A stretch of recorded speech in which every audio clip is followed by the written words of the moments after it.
Batman v Superman Dawn of Justice hitting cinemas has left people wanting more. Well, some people. And the good news is we will be getting more in the form of an extended cut this July. There's been a couple of deleted scenes confirmed, and we'll get to those. Don't think that we won't. And if you think that we won't, well, we are, so shut your bloody mouth. But in this video, I want to talk about those and some of the other elements that could have made it in, such as very early concepts for the film and characters entirely removed. Maybe one of them is the Joker. And when I say maybe, I mean he is one of them.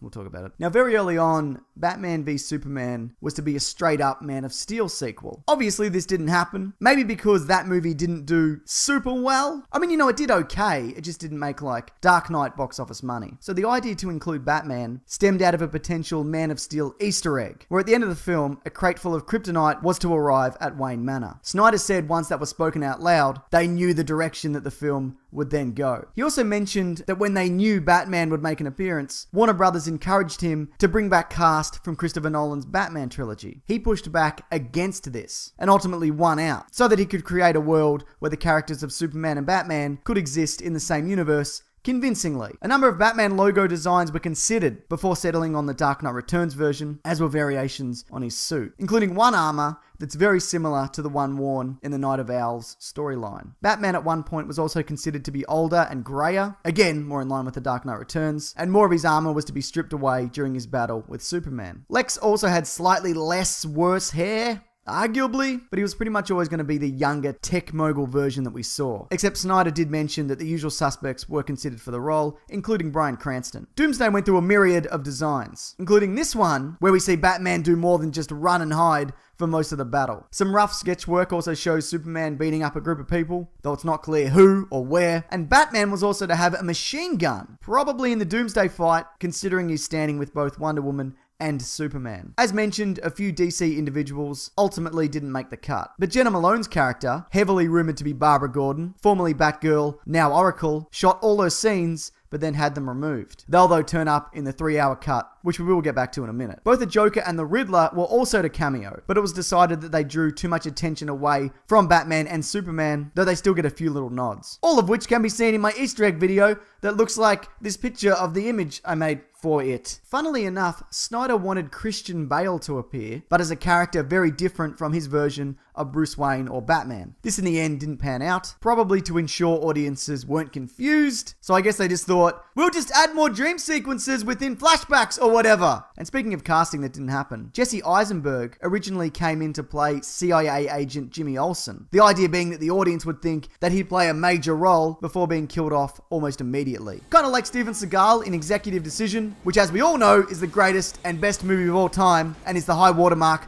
for both modern cinema and high and tight ponytails. But let's talk about the 3-hour extended cut, which by the sounds of things was to be the original theatrical cut until very late in the game. That might have something to do with the longer the movie, the less cinemas it plays in, but who knows? And apparently it's not necessarily specific scenes, but it just fleshes out the story in general. It includes a longer version of Batman's warehouse rescue, additions to the Doomsday fight, an extended ending, and is generally considered much more violent, hence the R-rated classification. The deleted scenes though were to include this one that we've already seen of Lex Luthor, waist deep in Kryptonian afterbirth. What is it with this guy? He's all about weird, gross liquids and jars of piss. Anyway, he's learning about the universe from the alien ship's AI. And we see 3 mother boxes and what looks like either Steppenwolf, one of Darkseid's lieutenants, or Yuga Khan, Darkseid's father. This helps flesh out Lex's complete mental breakdown at the end. He's talking about something coming to destroy everyone or whatever. Or it doesn't. I don't know. Another scene was also highlighted by Deborah Snyder, who mentions a moment where Clark goes to Gotham to investigate Batman, where apparently a lot more information is given. In addition to that, it's said that the desert scene at the beginning of the film plays out very differently. Perhaps we see Superman take out more people. There is concept art of him shouldering a tank, which looks like it could fit right in there. Finally, one of the things I was disappointed with about this film was that we got no new information concerning the dead Robin, other than what we got in the promotional materials. The concept art, though, might offer a little bit of insight, with one of the designs resembling Tim Drake's outfit from the Arkham game series, hood and all, and the other with a domino mask and staff. Granted, a few Robins have wielded a stick, but this might indicate that the Robin who died may be an amalgamation of a few versions and not just straight up Jason Todd,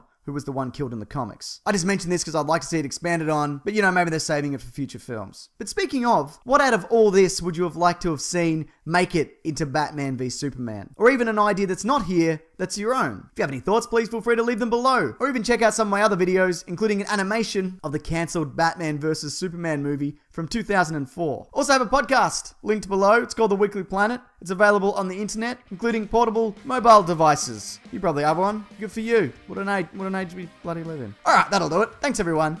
Take care.